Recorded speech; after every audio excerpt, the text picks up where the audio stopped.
Item ಯಾವುದೇ ಇರಲಿ try ಮಾಡಿ ಆಚಿ ಚಿಕನ್ ಮಸಾಲಾ. ಆಚಿ ಚಿಕನ್ ಮಸಾಲಾ. ಬೀದಿಲ್ ಹೋಗೋ ದಾಸಯ್ಯನ ಸಿಎಂ ಮಾಡಿದ್ರು ಓಕೆ, ಆ ದಾಸಯ್ಯನನ್ನೇ ನಾವು ಸಿಎಂ ಆಗಿ ಒಪ್ಕೋತೀವಿ. ಇದು ಜಮೀರ್ ಅವರ ಸ್ಟೇಟ್ಮೆಂಟ್. 2028ರವರೆಗೂ ಸಿಎಂ ಸಿದ್ದರಾಮಯ್ಯ ಅವರೇ ಇರ್ತಾರೆ. 2028ರ ವಿಧಾನಸಭಾ ಚುನಾವಣೆಗೆ ಸಿದ್ದರಾಮಯ್ಯ ಅವರದ್ದೇ ನೇತೃತ್ವ. ನಮ್ಮದು ಹೈಕಮಾಂಡ್ ಪಕ್ಷ, ಅವರ ನಿರ್ಧಾರಕ್ಕೆ ನಾವು ಬದ್ಧ. ಬೀದಿಯಲ್ಲಿ ಹೋಗೋ ದಾಸಯ್ಯನ ಕರ್ಕೊಂಡ್ಬಂದು ಸಿಎಂ ಮಾಡಿದ್ರು ನಾವು ಒಪ್ಕೋತೀವಿ ಹೆಂಗಂತ ವಿಜಯನಗರದಲ್ಲಿ ಸಚಿವ ಜಮೀರ್ ಅಹಮದ್ ಅವರ ಸ್ಟೇಟ್ಮೆಂಟ್ ಇದೆ.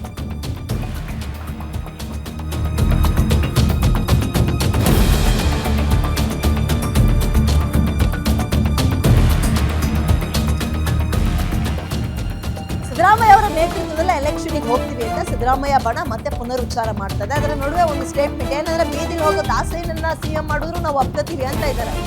ಬೀದಿಲ್ ಹೋಗೋ ದಾಸಯ್ಯನನ್ನೆಲ್ಲ ಸಿಎಂ ಮಾಡಕ್ಕೆ ಇದೇನು ವಿಷ್ಣುವರ್ಧನ್ ಅವರ ಸಿನಿಮಾ ಅಲ್ಲ. ಒಂದು ನಮ್ಮ ಪಕ್ಷ ಹೈಕಮಾಂಡ್ ಪಕ್ಷ. ಒಟ್ಟಲ್ಲಿ ನನ್ನ ಅಭಿಪ್ರಾಯ ನಾನು ಹೇಳ್ಬೋದು. ನನ್ನ ಅಭಿಪ್ರಾಯ ಇಷ್ಟೇ, 2028ವರೆಗೂ ಮನೆ ಸಿದ್ದರಾಮಯ್ಯ ಅವರು ಮುಖ್ಯಮಂತ್ರಿಯಾಗಿ ಮುಂದುವರಿತಾರೆ.